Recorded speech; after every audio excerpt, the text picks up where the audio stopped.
All right. Well, we're here with one and only Tim Utley with Tap Gaming, and I'm Al, of course, with Tap Gaming.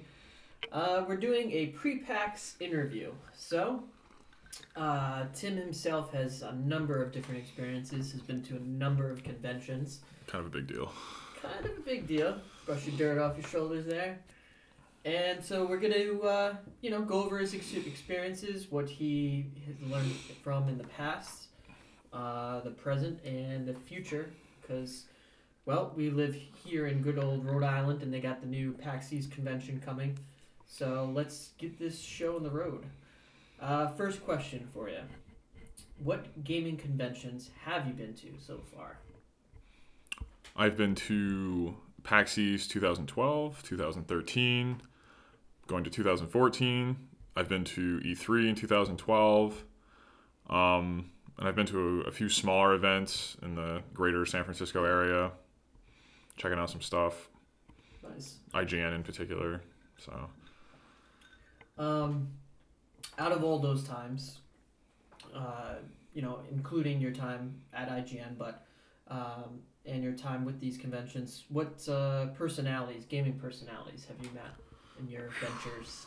all right, quite a few. I met at E3. I met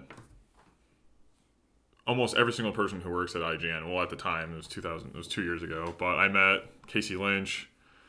He was editor-in-chief at the time. I've met Greg Miller, Colin Moriarty, Damon Hatfield, a bunch of the other IGN editors. I met the three members of the CAG, like the Cheap Ass Gamer guys. So I met CheapED, Shipwreck, Wombat. Who else did I meet? Did you meet Piers? Yeah, I met Pierre Schneider. He's the co-founder of IGN.com. All really cool people, super chill. Actually had a few drinks with Cheapy at a Girl Talk concert. So yeah, Naomi, right? Too. Yeah, I met Naomi and Kyle. So yeah, I've met quite a few of these people, and they're all really cool people, down to earth. They they're just normal people, but they're obviously very talented at what they do. So, but yeah, it was kind of a surreal experience because you see these people and you kind of evangelize them in your own life, and then you see them in real life, and you kind of get that starstruck kind of mentality. But no, it was definitely interesting. Well, with that taken into account, what memorable moments did you have, not only at E3, but the other conventions thus far that you've been to? Not to sound like a broken record, but I met two people at like kind of like an after party at E3 in 2012, and they invited me to a Harmonix after party. So I didn't really know what to expect. I thought it was going to be just a lot of the same people that were at this prior after party I was at. But I walked in and I literally just saw like a group of like all the IGN people just standing there. And I walked in and I was just like, I was a little, like I said, I was a little starstruck. But was it like a LA nightclub scene, or is it like? Yeah, kind of. It was just a bunch of people, like all industry people, just standing around, just having a good time, and it was kind of cool. It was seeing them in a more casual atmosphere, but like I said, they're all super nice, and they were willing to talk to me and other people that I was with. So it was definitely, like I said, it was kind of surreal. Also running into, like, I was at a NBA Baller Beats like appointment, and then like I knew that, I knew that prior, like leading up to that, like the CAG-cast guys were like really into that, especially Shipwreck. So like I was exiting my appointment and I just saw like all three of them walk up, and I was just like, holy shit. So yeah, they were cool guys. I ran into them later that day, but yeah, we like took pictures and stuff with them. So it was definitely, like I said, it's kind of crazy. You just like, you see these people and then you're all under one roof, and it's, for a couple of days, it's, like I said, it's pretty surreal.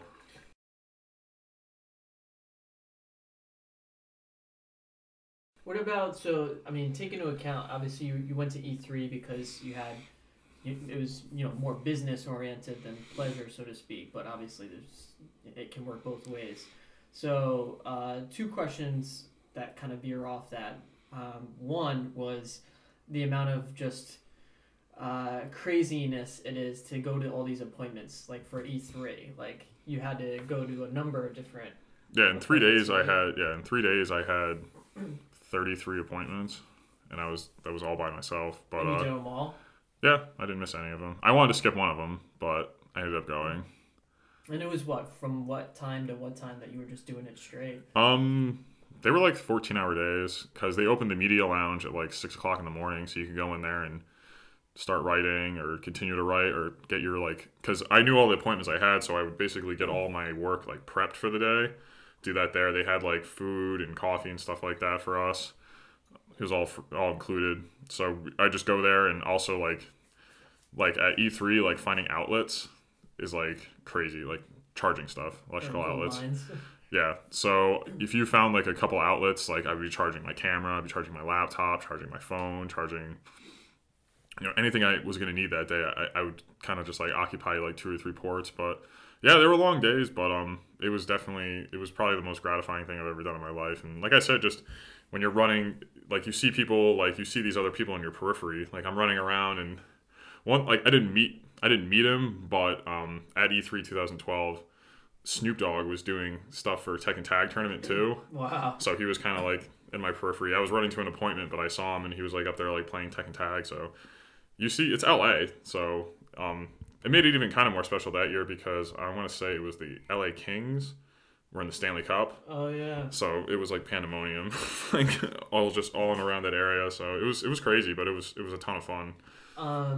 Didn't you also, so what you had to do is obviously, take down notes and what have you, but you were literally like side by side with like the Casey Lynch's and Jim Sterling's and I had a lot of appointments. Like it's basically going in, and some of the stuff was hands on, some of it was hands off. But I played like Resident Evil 6. Didn't end up being the game I thought it was going to be, but yeah, I played that game like 4.5 months before it even came out. The preview build, obviously they give you like these vertical slices of games that are just like, they're fine tuned and polished. But yeah, as far as that goes, yeah, it's you're basically rubbing shoulders with like if you think of any, you can think of any popular, games person who works in games media, they're at these events. So over the course of like 3 days, like 50 or so thousand people will channel through these events, and most of them are industry people. But yeah, it's like I said, it's something that if you get a chance to experience it, it's something unlike you'll ever see like ever again. What would you say, like, moving on from the other part to it, moving on from E3, what about what you encountered at PAX thus far at the past few years you've gone? PAX it's a bigger show than E3, but it's a fan event, so they cater more towards the people, like the fans. So like when you go there, like I've had a media badge for 2 years when I've gone there. It's not that they don't care about the media, it's just that they emphasize like people take time off from work, and like people like really plan to go to these things. So it's not work for them. They prioritize the fans. So when you go there, it's kind of a different cadence. Needless to say, like if like a big person came up and was like, "Hey, I want to go," like if, say like a Greg Miller walked up and he was like, "I want to check your game out." Like, yeah, obviously he's going to take precedent over just random Joe Blow standing in line. Yeah. But also the atmosphere, like with it being a fan show, it's the energy is like palpable. Like everyone there's excited to be there. You don't see like mopey people walking around.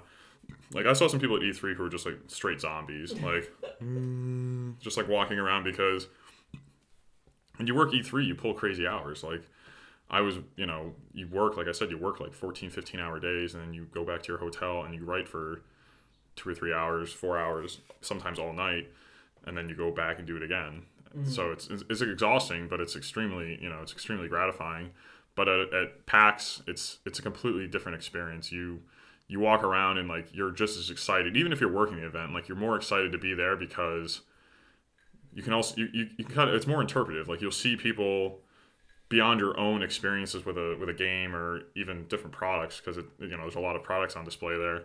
You you just, I don't know, you just kind of, I don't know, it kind of rekindles, like if you were ever like feeling like down about something, like it just kind of like, you can't be down there.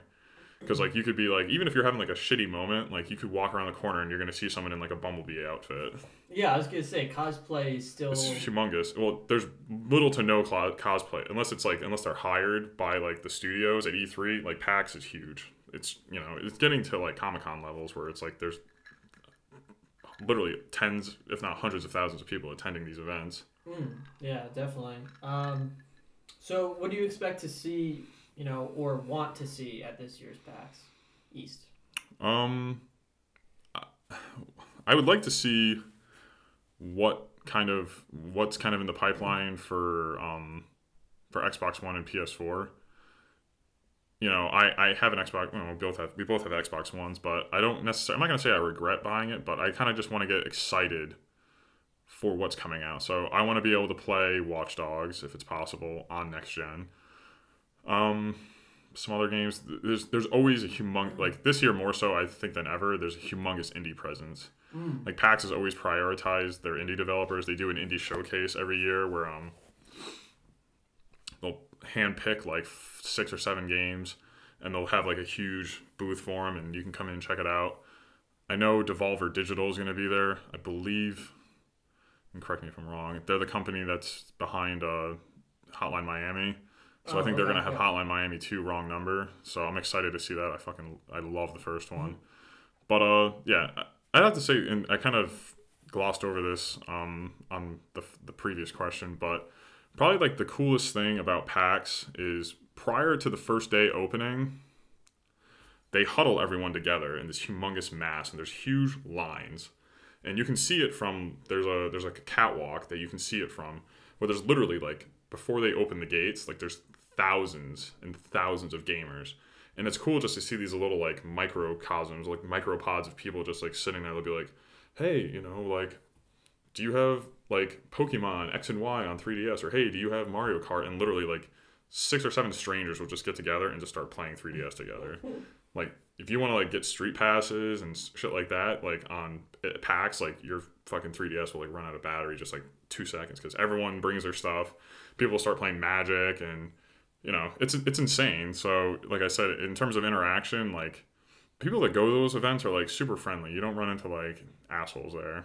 So there's a good amount of indie stuff that you're anticipating seeing, new and old, franchises, new IPs, things like that. Yeah, I don't know how really big like AAA presence is going to be there, but yeah, I'm excited to see. I really want to play Watch Dogs. I really hope they have it playable because I don't think many people in the media have actually had a chance to get their hands on it. So for me, me personally, I want to be able to get my hands on Watch Dogs. Nice. Other than that, it's a blast just walking around. They have panels. I know Friday night when I go there, there's like a IGN Midnight City meetup, so I'm going to that. But other than that, on Friday night they do concerts that run till like 2 o'clock in the morning. So like if you want to go see different, like they have different like, it's gaming music. Well, it's like gaming music. Like I know Metroid Metal is playing this year, but last year they had Mega Ran. They had a bunch of other people. So it'd be cool if Damon was DJing there. That would be cool. And honestly, like that's it's something that could happen. He's big enough now. So, but yeah, no, it's definitely. It's an experience that I think everyone should at least do once in their life. It's kind of crazy. Okay. And finally, what would you have to say to those who are going to their first gaming convention?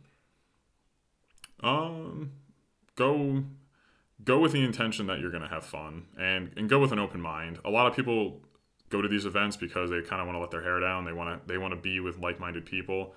If you're not going to be open to seeing people doing like cosplay, if you're not going to see people, if you're not open to people, just being like themselves, then don't go, because it's like these conventions kind of engender a sense of community, but a sense of acceptance. So if you're not going to go to these conventions with an open mind, then don't go at all, because frankly, we just don't need you there.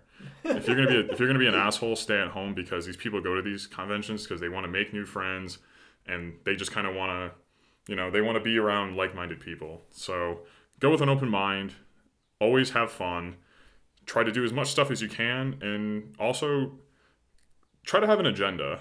Like, if there's certain things you want to see, there's plenty of material that comes out prior to the event. So if there's a certain panel you want to go to, if you know it's going to be big, like for instance, every year when like Giant Bomb does their panel, you got to get in line like 3 hours before that shit starts, or you're not getting in. You have to sacrifice some things. Exactly. So I know on iOS Guidebook they have an app, and they have like a guide for PAX East 2014. You can download it now. It gives you the schedule of all the panels, the exhibitors, where everything is. So, plan it out. Like if you want to go and you want to see specific things, plan it out, because there's always lines, there's always waits. So if there's certain things you want to see, plan it out in advance. Don't kind of just go in, like, don't rush in headlong and expect to be able to do everything you want, because, I've stood in lines for 2 hours to play a game.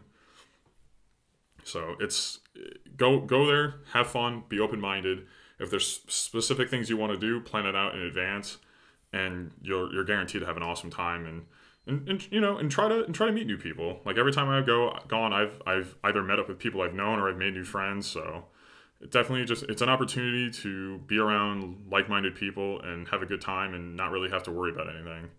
And that's kind of, like I said, the spirit of PAX has always been that. So if you go with that mindset, you'll have a blast.